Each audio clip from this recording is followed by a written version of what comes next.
तर सिद्धिविनायक मंदिरामध्ये पहाटेपासूनच भाविकांची तोबा गर्दी सुरू झालेली आहे। बाप्पाचं दर्शन घेण्याकरता भक्त तासन तास रांगेत बाप्पाच्या दर्शनाकरता वाट पाहत असल्याची ही दृश्य आपण पाहतोय। या सगळ्याचा आढावा घेतलाय आपल्या प्रतिनिधी भाग्यश्री प्रधान आचार्य यांनी।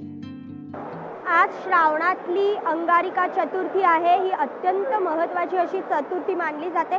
मी आहे आता मुंबईच्या आराध्य दैवत असलेल्या सिद्धिविनायक मंदिरामध्ये आणि आपण बघतोय की सिद्धिविनायक मंदिरात प्रचंड अशी भाविकांनी गर्दी केलेली आहे। गणपती बाप्पा मोरया या गजराने हा मंदिर परिसर संपूर्ण दुमदुमलेला पाहायला मिळतोय। एकंदरीतच जी व्यवस्था आहे ती देखील इथे चोख करण्यात आलेली आहे। पोलीस देखील मोठ्या प्रमाणात तैनात करण्यात आलेले आहेत। खरं तर काल रात्रीपासूनच भाविकांनी दर्शनासाठी गर्दी केलेली होती आणि या सिद्धिविनायक मंदिराचं एक वेगळं महत्त्व जे आहे ते प्राप्त झालेलं आहे। सिद्धिविनायक मंदिराला हा बाप्पा जो आहे हा नवसाला पावणारा बाप्पा मानला जातो आणि याच पार्श्वभूमीवर आज अंगारिका चतुर्थी आहे आणि मोठ्या प्रमाणात भाविकांनी गर्दी केलेली आहे। खरं आज हा परिसर आहे हा संपूर्ण भक्तिमय झालेला आहे। काहीच दिवसात गणपती बाप्पा येऊन ठेपलेले आहेत आणि त्याआधी येणारी ही संकष्टी अत्यंत महत्त्वाची मानली जाते आणि यासाठी भाविक देखील गणपती बाप्पाचं दर्शन घेण्यासाठी आतुर झालेले पाहायला मिळतात। व्हिडिओ जर्नलिस्ट आदित्य देसाईसह मी भाग्यश्री प्रधान आचार्य, लोकशाही न्यूज, मुंबई।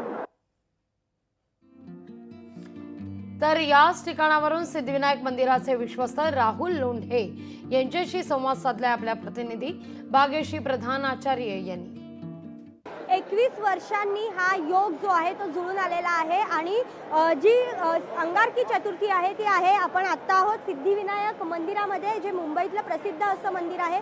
आराध्य दैवत मुंबईचं सिद्धिविनायक मंदिराला मानलं जातं। याच मंदिराचे विश्वस्त आपल्याबरोबर आहेत। नेमकी काय तयारी केलेली आहे ते आपण त्यांना विचारूया। सर, नेमकी कशी तयारी केलेली आहे, काय पद्धतीने रात्रीपासून ही तयारी आपण लावतो? अंगार संकष्ट चतुर्थी ही मोठी हा उत्सवच असतो मंदिराचा खऱ्या अर्थानं आणि आम्हाला जवळजवळ अंदाज आहे की 5 ते 6 लाख भक्त आज पूर्ण दिवसभरात श्री सिद्धिविनायकाचं दर्शन घेण्यासाठी या ठिकाणी येण्याची पूर्णपणे शक्यता आहे किंवा त्याचा आकडाही वाढण्याची शक्यता आहे।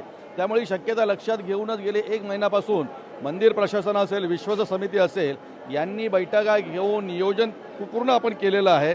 ही मुख्य इमारत आहे, हा गाभारा आहे, पण 1 ते 2 किलोमीटर रांगा बाहेर आता लागल्या असतील आणि त्या भक्तांना कुठल्याही प्रकारची गैरसोय होऊ नये म्हणून आम्ही 10,000 लोक भक्त रांगेत उभे राहतील असा भव्य दिव्य मंडप सुद्धा तयार केलेला आहे। आकर्षक मंडप आहे जेणेकरून पावसाचा कुठल्याही प्रकारचा त्रास त्या ठिकाणी होणार नाहीये। सजावट जी आहे ती केलेली पाहायला मिळते आणि अत्यंत सुंदर असं हे वातावरण, भक्तिमय वातावरण इथे पाहायला मिळते। एकंदरीतच गणपती बाप्पा मोरया या गजराने हा संपूर्ण परिसर दुमदुमलेला आहे। व्हिडिओ जर्नलिस्ट आदित्य देसाईसह मी भाग्यश्री प्रधान आचार्य, लोकशाही न्यूज, मुंबई। लोकशाही मराठी ऐका, पहा, जागरूक रहा।